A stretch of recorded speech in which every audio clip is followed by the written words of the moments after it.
I am so excited for this video, you guys, because I have thought long and hard about a few of my favorite things this year, and I want to share with you in the style of Oprah Winfrey's favorite things that she does every holiday season.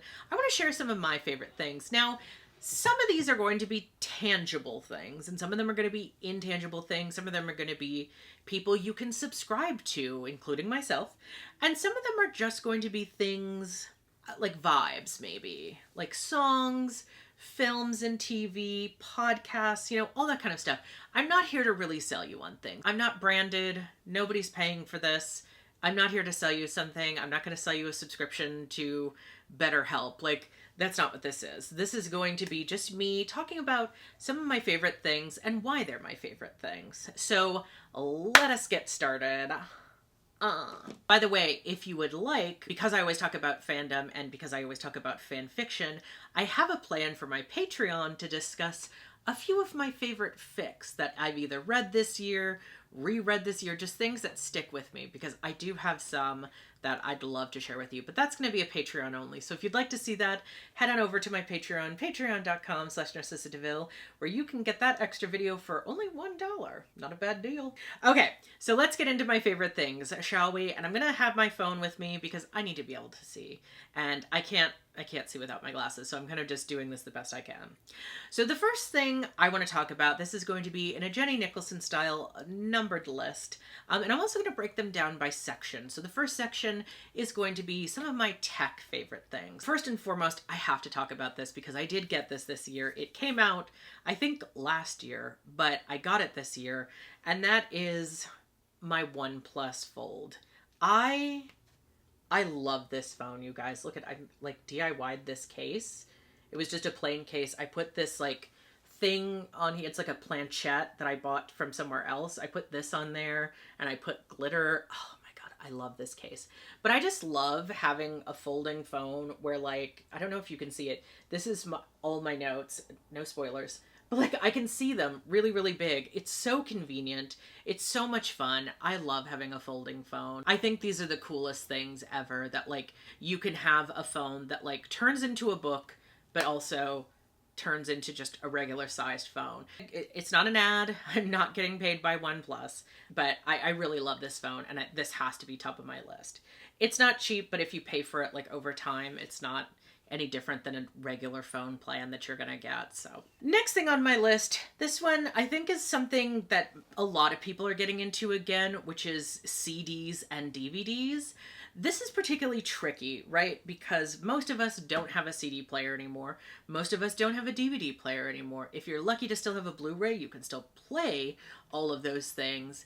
But if you're someone like me who kind of had to start from scratch, the reason I got into DVDs, by the way, is because 2 years ago, maybe, a friend of mine told me I absolutely had to see Spice World, and the only way to see Spice World is on DVD. So I bought a DVD from eBay and bought the cheapest DVD player I could find, and lo and behold, watched Spice World. Absolutely in love with it. I can't believe it's not streaming anywhere. It's been 20 years at this point. I think it's kind of a cult classic. It needs to come back is all I'm saying. So yeah, that's what got me into DVDs and CDs. I actually own now quite a few CDs, and I bought more, but we've got Art Pop, we've got the Fame Monster, the remastered Born This Way album, and the regular Born This Way album, which that is such a good album. I love that these are all Lady Gaga. I also have some Madonna CDs that I bought. I bought some Mary J. Blige CDs. I have a lot of really great CDs now. I do have a CD player somewhere. I don't know where at the moment. That's not great.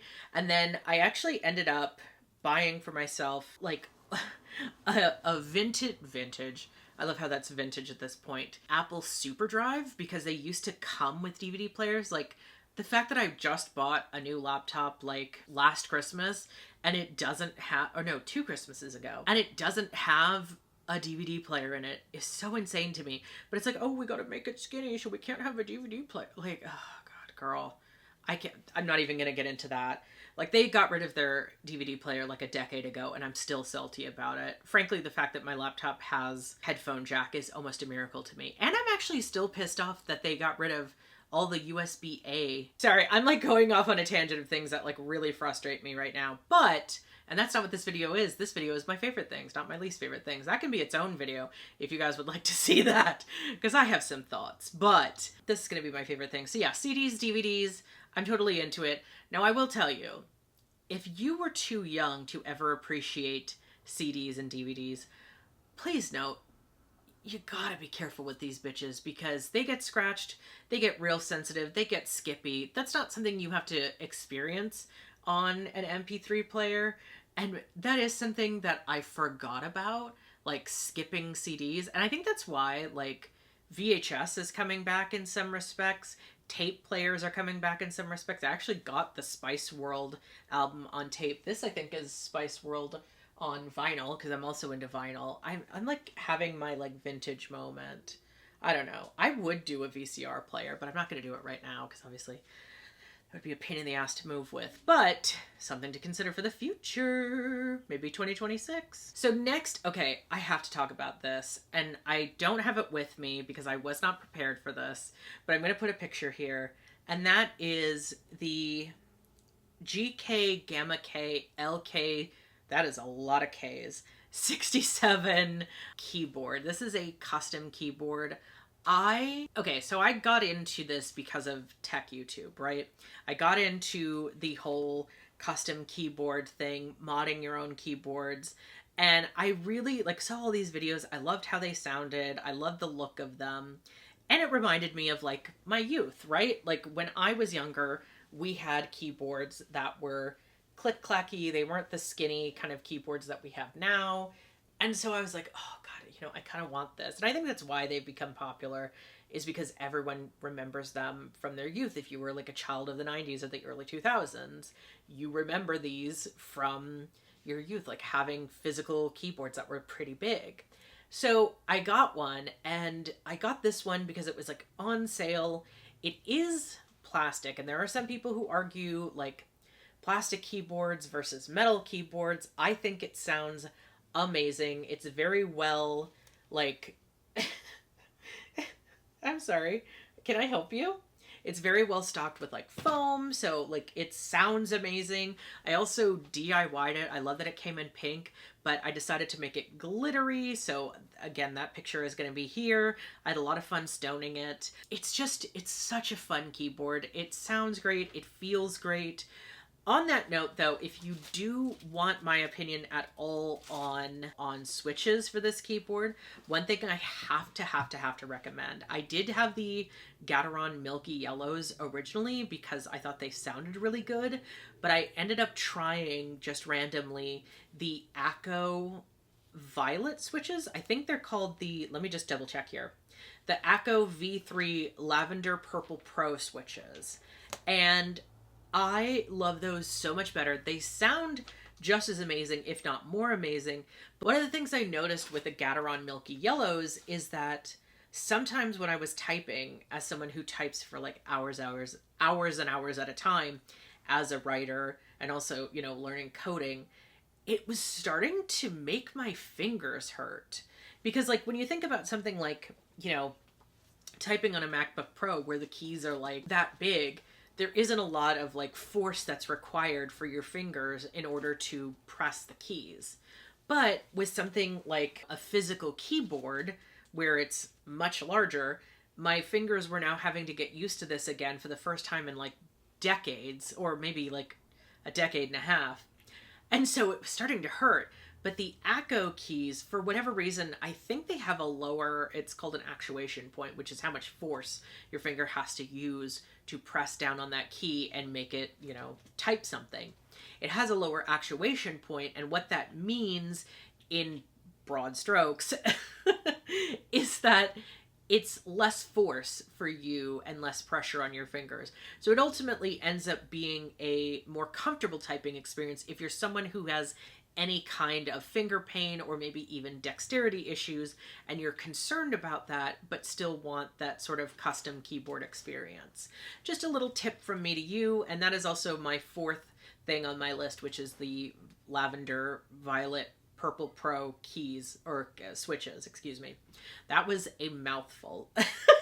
Next up, again, okay, I'm not selling anything, but I have to talk about this. So I previously got into projectors, I think when we moved to Texas, because I just, I'd been wanting to do a projector for a long time, and I think the technology has gotten good enough to where you can buy a relatively cheap projector and have it be really good, and you can have like a, 105-inch TV or 130-inch TV for like not that much money. So we had these projectors that were by some no-name brand, I don't even remember, and they were good. They lasted a long time, but one thing that we experienced for the first time is that it was knocked over and shattered, so we had to get a brand new one. I was looking all over, I found one that I really, really liked, and that is called the GrowView projector.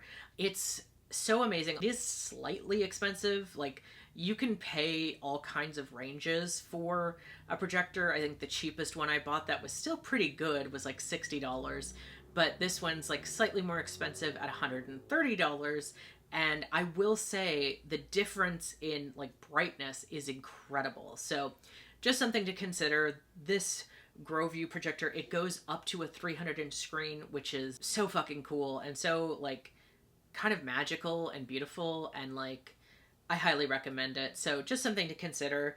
I do always recommend having a separate sound bar with that. That's a whole other thing. Would you like to get up again? Or do you just want to put your face all over my phone? Don't bite my phone, please.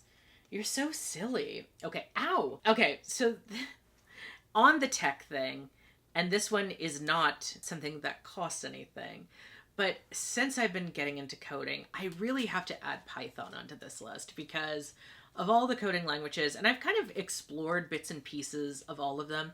I think all of them have some commonalities. If you know one really well, it's probably easier to pick up other languages. I did learn a little bit of JavaScript. I know a little bit of HTML and CSS just from going to graphic design school. I've certainly learned more since I kind of repicked it up just to get a good idea of HTML and CSS. But I just have a special love for Python. Part of it is because I love snakes, but part of it is because just I've been learning it and I'm really, really enjoying it. It's actually kind of fun for me to learn this.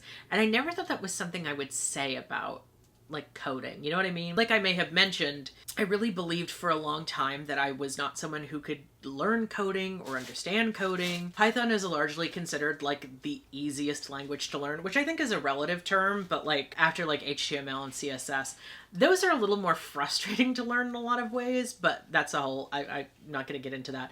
But I do think Python has been a lot of fun to learn, and so that is going to be on my favorite things because I really have enjoyed learning it. So next up, we're going to talk about something that does cost, but is actually cheaper than the competition.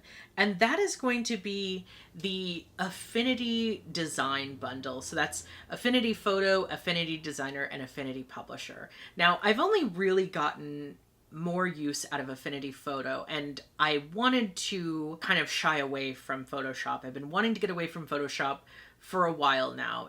I've used them since I started in school, in graphic design school, so undergrad, which was all the way back in like 2011, I think is the first time I used Photoshop for real. And, back at that time, it was so funny because back at that time you could only buy the physical versions, and that was like CS6, I think. And I remember when CS5 and CS5.5, I think when I started school, it was CS5. And then I remember when they switched over to CS6, and that was a huge deal because it was such a big difference. But, back in the day, you bought the version, and if you wanted all of it, it was like $1,000. So it was very difficult for people to afford for a long, long time. And so, we could only just use what was at the school, and that made homework kind of difficult, but that's a long story. The point is, used the Adobe products for, 2011, so over a decade at this point, close to 15, 16 years. So there is a lot to be said about how well I know like something like Photoshop and InDesign and things like that. So anytime you go to a new product like this, it's going to be a struggle, but I know many of us are looking for alternatives to Adobe products. And if you're someone who needs to be able to design any kind of, thumbnail for YouTube, I've been using Affinity Photo for all of my thumbnails for the past couple months at least. And I think it's as easy as Photoshop. There's some things that are a little more intuitive to me because, again, I've been using Photoshop for like a decade plus. So I kind of know it a little more intuitively, but generally speaking, I think I've been doing pretty well, so I'm not that stressed about it. It is kind of funny to say, like, yeah, I'm trying to get Adobe completely out of my life, so this is how you do it. You start with smaller programs that are not by Adobe. And so I do have to recommend Affinity because it's one of the ones that I feel like feels enough like the Adobe suite that I can confidently recommend it and know what I'm getting. But it's different enough that I can also say like it's a little bit of a learning curve. So we got 2 more on this list. The penultimate is going to be, and I've talked about this in another video about my recommendations for writers, and that is Scrivener by Literature and Latte. Again, this is not a new app for me by any means. Scrivener is something I have had for over close to 20 years at this point. In my writing career, I have used Scrivener pretty much since the beginning, and it's truly miraculous. It's truly amazing. As I said, I kind of showed in that video of writing things. I just love it. And that's why I will talk about it again and again and again, no matter who asks, because it's just so good. Microsoft Office is not the tea. We've talked about that. Lots of reasons for that. I don't trust Google to write a lot of my documents. Sometimes if I want to share them with someone, I'll go through Google Docs because it's easier. I don't necessarily trust them, but that's a whole other thing. But Scrivener is really where I get the vast majority of my writing done. It's just easier. It's just better for me. It works. And that is, by the way, my Scrivener document is where I have, my fan fictions where I wrote the majority of the Milwordy challenge was in a Scrivener doc, and their word count was how I was able to see, because you can make different, you can have different files. So I can write, over 100 different fics in one master document, as it were, and there's like little sub documents. That's what I love the most about something like Scrivener, is that it's, normally if I was going to write like a book, you can write the whole thing in one Word document, but sometimes it's almost easier to write them in, multiple Word documents. So next up, I have people that I love this year. And in particular, this is going to be YouTubers, because I've actually discovered a lot of YouTubers this year who I really, really, really enjoy.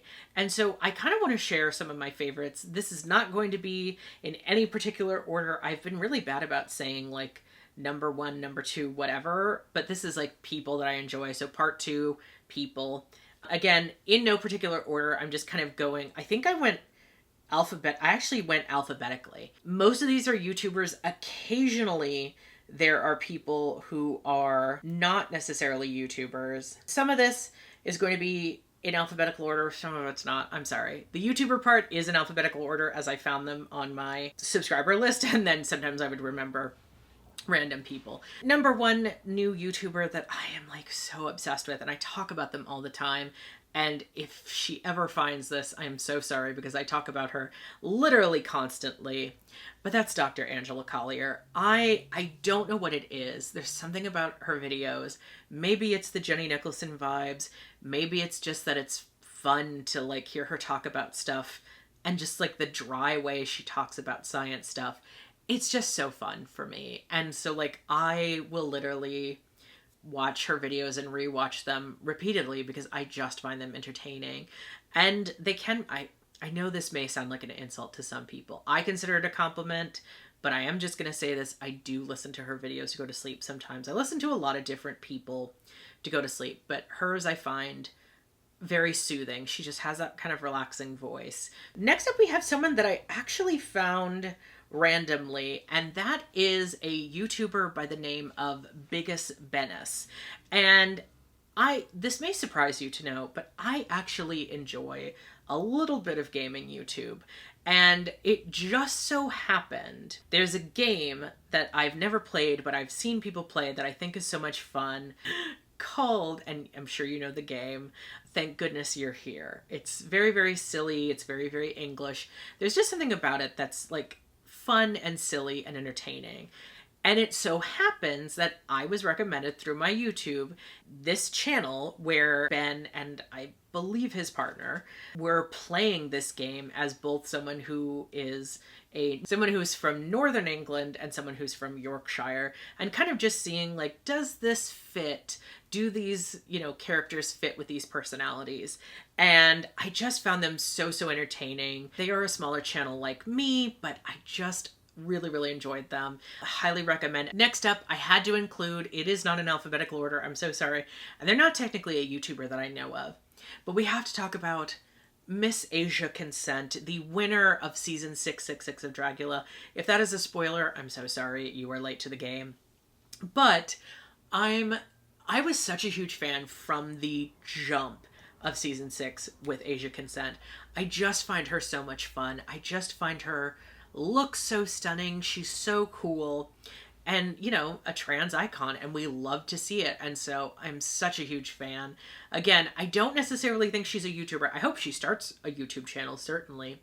But I had to include her on this list because she's so fucking cool. Next up, we have two people for the price of one, but they come from the same show. And the reason I'm going to include them both is because this list is already at like 20 people. And if I don't put them together, it's going to be way too long. So next up, we have both Lavoie, the runner-up from season 2 of UK, and of course, Lil. Now, I remember seeing Lavoie on Queen of the Universe. Loved Queen of the Universe. So sad that it's gone. I saw her on that.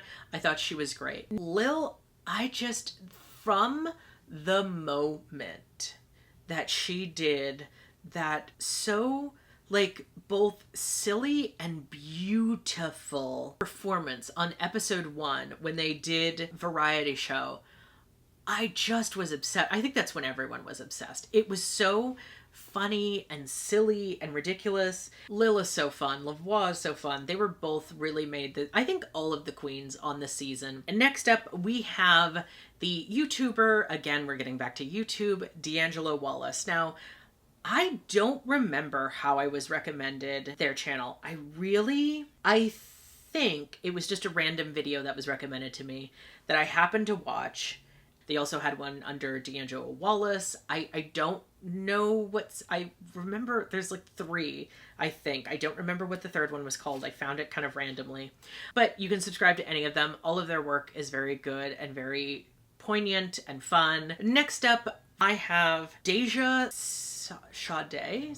Now, I discovered her when I was looking up how to skate again. And I really loved her skate content. It actually turns out that she's gone more political as of late, which is great. She's got a lot of great content that I also highly recommend, and that's why she's on this list. But I discovered her primarily because I was kind of looking up like skating advice. I always wanted, because I used to love rollerblading. That's a whole tangent. I used to love rollerblading. I wanted to get back into it. I was kind of debating whether or not I should roller skate or rollerblade. I think she primarily does roller skating, but I still kind of ended up subscribing to a bunch of like roller skating channels just because I wanted the inspiration, and her work was really, really good. I think one of the first videos I saw was like how to get up off the floor, how to help yourself if you fall, how to like fall properly. She has a lot of great videos. I think all of her videos now especially are still very important and very impactful. Next up, we have yet another astrophysicist, I don't know, and that is Dr. Fatima. Now, I found her at the same time I found Dr. Collier. I don't know how it was that I found them like at the exact same time, that they just happened to be both recommended to me at the exact same time.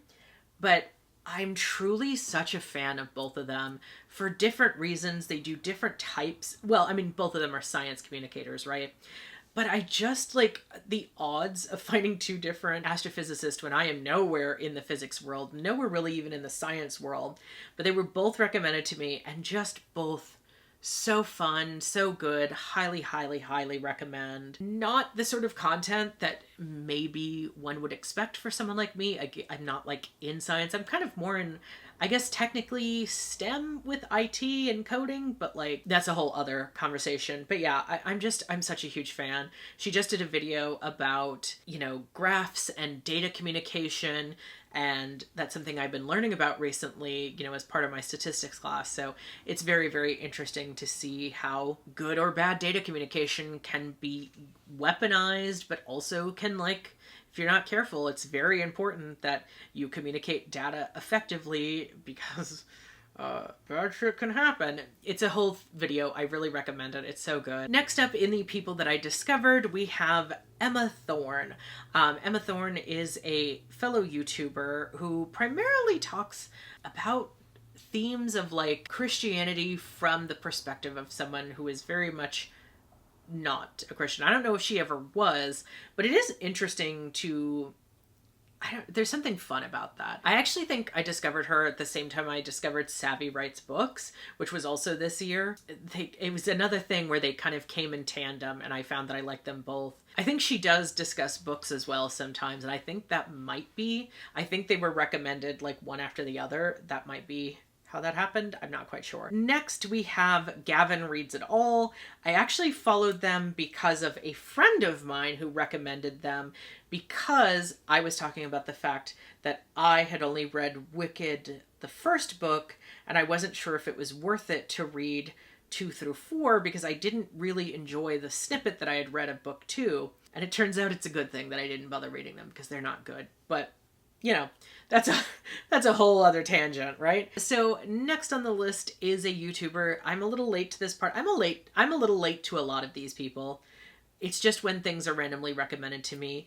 But that is Jack Saint. And if you know him and enjoy his content, it's so good and so like ridiculous and campy, and just, I really like his content a lot. So this year I also followed an amazing YouTuber recommended to me, I believe by either Emma or Savvy. One of the two recommended the great and amazing Khadija Mabwe. Highly, highly recommend. I'm such a huge fan. She has such amazing videos talking about, like, I think she's very big on like seeing both sides of an argument, not in like a vaguely libertarian way.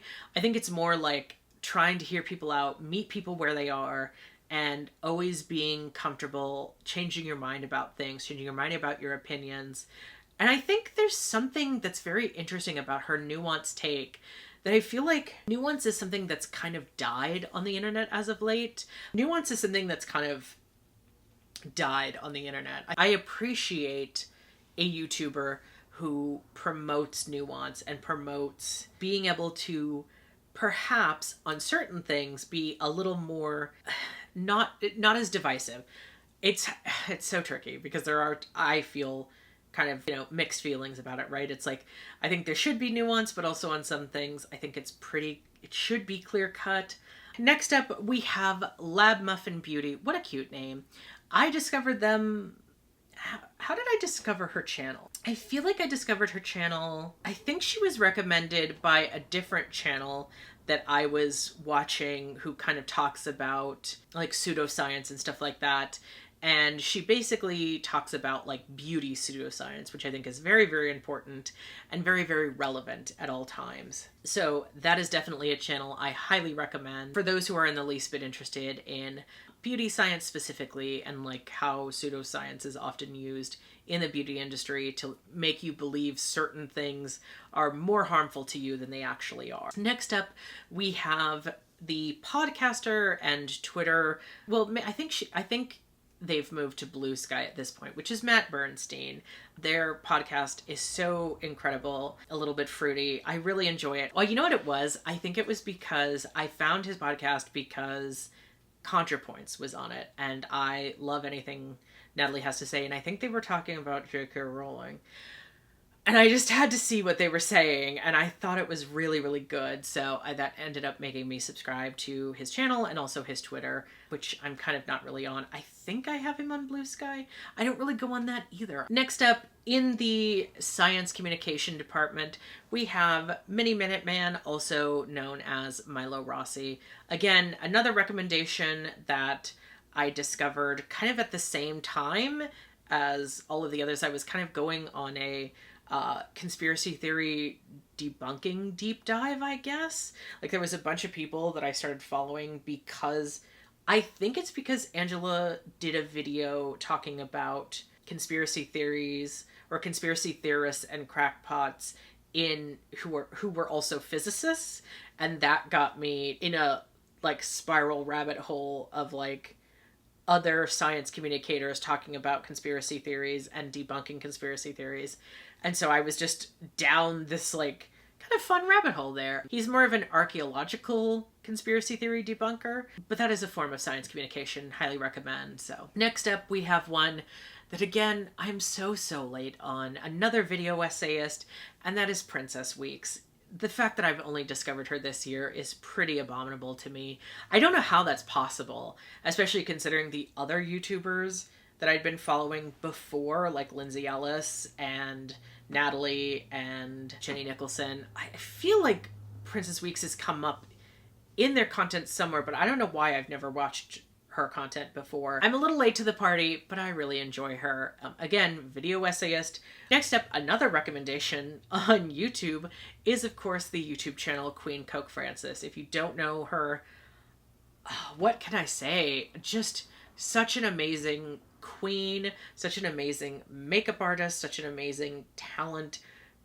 She's done so many great videos about like drag and queer culture. And so the last person on this list is going to be TL Yarncrafts. I believe I discovered her this year and not last year, but I think I discovered her because I was looking up how to crochet, because as it turns out, knitting is something I understand, but crocheting is something I don't understand. So I think I ended up wanting to try and learn crochet, and so I ended up finding her video and watching it, and it turns out I don't like crochet, but I do like watching her videos. So she does occasionally knit, and she reviews yarn a lot, which I find so fun. So if you enjoy that sort of thing and you like knitting or yarn crafts, anything like that, highly recommend subscribe to TL Yarncrafts.